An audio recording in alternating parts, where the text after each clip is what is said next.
जय हिंद दोस्तों। हम लोग आज एनटीपीसी सीबीडी 2 के जीएस क्वेश्चन देखेंगे जो एक्सपेक्टेड है। ठीक है, चलिए नंबर 1 क्वेश्चन। नवंबर 2020 तक प्राप्त जानकारी के अनुसार भारत में कितने परिचालित नाभिकीय ऊर्जा रिएक्टर हैं? ठीक है, तो ये हैं 22। ठीक है, चलिए अगला क्वेश्चन देखते हैं। 1875 में मोहम्मद एंग्लो ओरिएंटल कॉलेज की स्थापना किसने की थी, जो बाद में अलीगढ़ मुस्लिम विश्वविद्यालय बना था? ठीक है, तो ये किए थे सैयद अहमद खान ने, ऑप्शन नंबर डी। ठीक है, अगला क्वेश्चन देखते हैं। न्यूटन के गति के प्रथम नियम का अन्य नाम क्या है? तो इसका अन्य नाम क्या है? जड़त्व का नियम। ठीक है, चलिए अगला क्वेश्चन देखते हैं। भारत में पहली यात्री रेलगाड़ी कब चली थी? ठीक है, तो यात्री रेलगाड़ी कब चली थी? 1853 में लॉर्ड डलहौजी के समय में। ठीक है, अगला क्वेश्चन देखते हैं। भारत देश का दक्षिणतम बिंदु कौन सा है? ठीक है, तो ये है इंदिरा पॉइंट जो तमिलनाडु राज्य में पड़ता है। ठीक है, अगला क्वेश्चन देखते हैं। दिल्ली की जामा मस्जिद का निर्माण किस वर्ष में पूरा हुआ था? तो यहाँ बात किसकी क्या है? जामा मस्जिद का, है ना। कन्फ्यूजन मत करना है, नहीं करना है कि ताजमहल ले लेना है। ठीक है, तो ये 1655 में हुआ था। ठीक है, अगला क्वेश्चन देखते हैं। GSAT-31 क्या है? तो ये एक उपग्रह है। किस तरह का उपग्रह है? दूरसंचार उपग्रह है। ठीक है, अगला क्वेश्चन देखते हैं। गांधी स्मृति एवं दर्शन समिति का गठन किया गया था, तो इसका गठन किस वर्ष किया गया था, है ना। तो इसका गठन किया गया था तुम्हारा सितंबर 1984 में। ठीक है, चलिए अगला क्वेश्चन देखते हैं। फतेहपुर सीकरी स्थित बुलंद दरवाज़ा अकबर द्वारा डैश पर अपनी विजय के प्रतीक के रूप में बनवाया गया था, तो कहाँ का ये जीते थे युद्ध, मतलब कौन सा क्षेत्र जीते थे ये? तो ये जीते थे गुजरात को। ठीक है, चलिए अगला क्वेश्चन देखते हैं। चींटी के डंक में कौन सा अम्ल पाया जाता है? तो चींटी के डंक में मीनेनोइक अम्ल पाया जाता है। ठीक है, ऑप्शन नंबर बी। ठीक है, अगला क्वेश्चन देखते हैं। विधवा पुनर्विवाह की अनुमति देने वाला कानून हिंदू विवाह पुनर्विवाह अधिनियम किस वर्ष पारित किया गया था? ठीक है, तो ये किस वर्ष पारित किया गया था, है ना।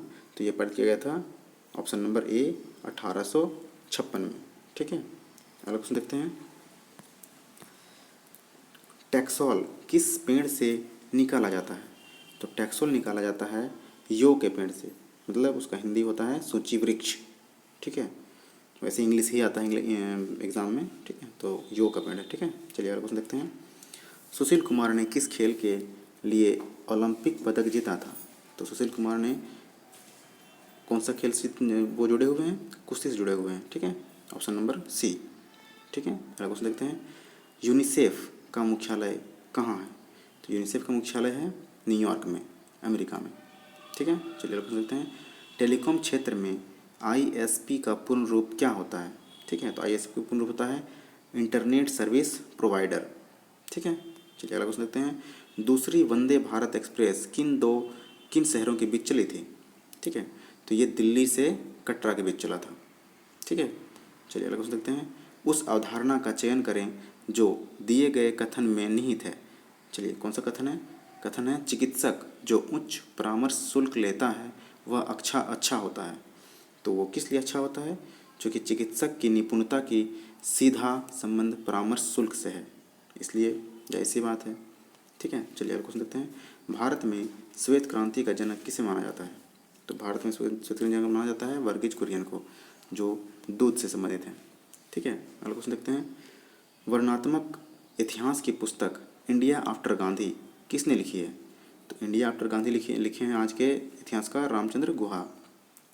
ठीक है, चलिए आगे से देखते हैं। हमारे शरीर में वसा संचायक ऊतक कौन सा है? तो ये है एडिपोज ऊतक।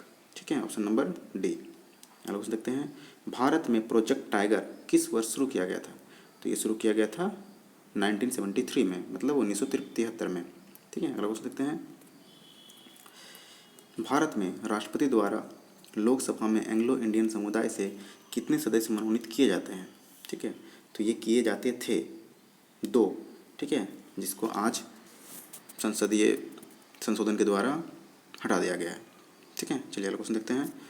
प्रख्यात समाज सुधारक और महिला शिक्षा के लिए कार्य करने वाली पंडिता रमाबाई सरस्वती किस भाषा की महान विदुषी थी?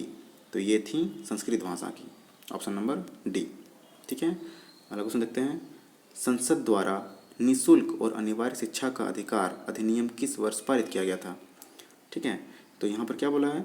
पारित किया जाना, है ना, लागू किया जाना नहीं। तो पारित किया गया था 2009 में और लागू किया गया था कब? 2010 में। ठीक है, चलिए अगला क्वेश्चन देखते हैं। नवंबर 2020 के अनुसार भारत का नवीनतम उच्च न्यायालय कहाँ बनाया गया है? ठीक है, तो ये जहाँ नया राज्य बनेगा वहीं बनेगा, मतलब अमरावती। ये है हैदराबाद, जो आंध्र प्रदेश की राजधानी जहाँ बन रही है। चलिए अगला क्वेश्चन देखते हैं।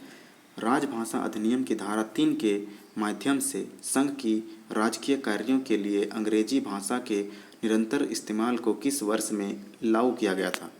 ठीक है, तो ये लागू किया गया था 1965 में। ठीक है, चलिए अगला क्वेश्चन देखते हैं। इनमें से किसे 9 डॉट्स अवार्ड 2019 से सम्मानित किया गया है? ठीक है, तो ये किया गया है एनी जेदी को। ठीक है, चलिए अगला क्वेश्चन देखते हैं। निम्न में से कौन सी नोबल गैस है? तो नोबल गैस कौन सी होती है? जो अपने आप में पूर्ण होती है, जिसका अष्टक पूरा होता है, वो है आर्गन। चलिए अगला क्वेश्चन देखते हैं। वर्तमान में संविधान की 8वीं अनुसूची में कितनी भाषाएं सम्मिलित हैं? तो कितनी भाषाएं हैं? 22 भाषाएं हैं। मूल संविधान में कितनी थी? 14 भाषाएं थी। चलिए अगला क्वेश्चन देखते हैं। सांभर झील कहाँ स्थित है? तो सांभर झील राजस्थान राज्य में पड़ता है। ठीक है, सबसे खारा झील पड़ता है ये। ठीक है, अगला क्वेश्चन देखते हैं। नाभिकीय ऊर्जा उत्पादन क्षेत्र में सार्वजनिक क्षेत्र के उपक्रमों के बीच संयुक्त उड्डयन करने की अनुमति देने के लिए संसद द्वारा परमाणु ऊर्जा संशोधन विधेयक कब पारित किया गया था? तो ये पारित किया गया था ऑप्शन नंबर सी 2015 में। ठीक है, अगला क्वेश्चन देखते हैं। भारतीय अंतर्देशीय जलमार्ग प्राधिकरण के अनुसार भारत के नौगम्य अंतर्देशीय जलमार्ग की कुल लंबाई लगभग कितनी है? कहने का मतलब है कि पूरा जो वाटरवे का जो रास्ता है वो कितना किलोमीटर का है? तो 14,500 किलोमीटर के लगभग आसपास का है। ठीक है, चलिए अगला क्वेश्चन देखते हैं।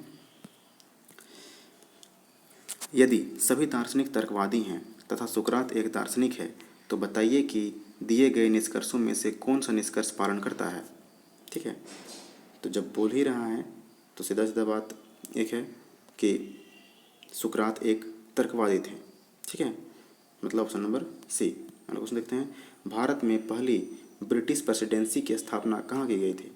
ठीक है, तो पहली प्रेसिडेंसी कहाँ बना था? सूरत में, गुजरात के अंदर। ठीक है, अगला क्वेश्चन देखते हैं। भारतीय रिजर्व बैंक की स्थापना कब की गई थी? तो भारतीय रिजर्व बैंक की स्थापना 1935 में की गई थी, लेकिन मंथ क्या था? अप्रैल का मंथ था। ठीक है, अगला क्वेश्चन देखते हैं।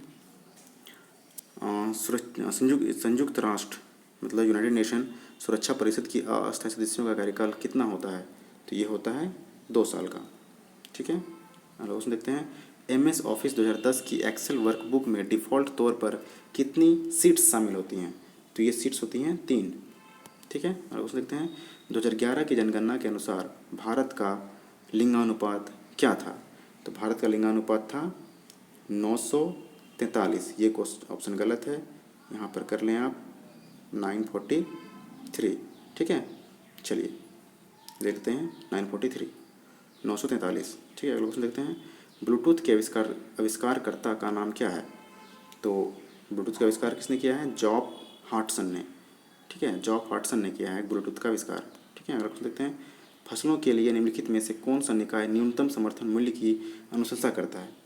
तो ये कौन करता है? CACP। ठीक है, चलिए अगला क्वेश्चन देखते हैं। स्वच्छ सर्वेक्षण 2020 के अनुसार भारत का कौन सा शहर सबसे स्वच्छ शहर घोषित किया गया है? तो स्वच्छ शहर में आता है इंदौर, ऑप्शन नंबर सी। और 2021 में भी इंदौर ही आया है।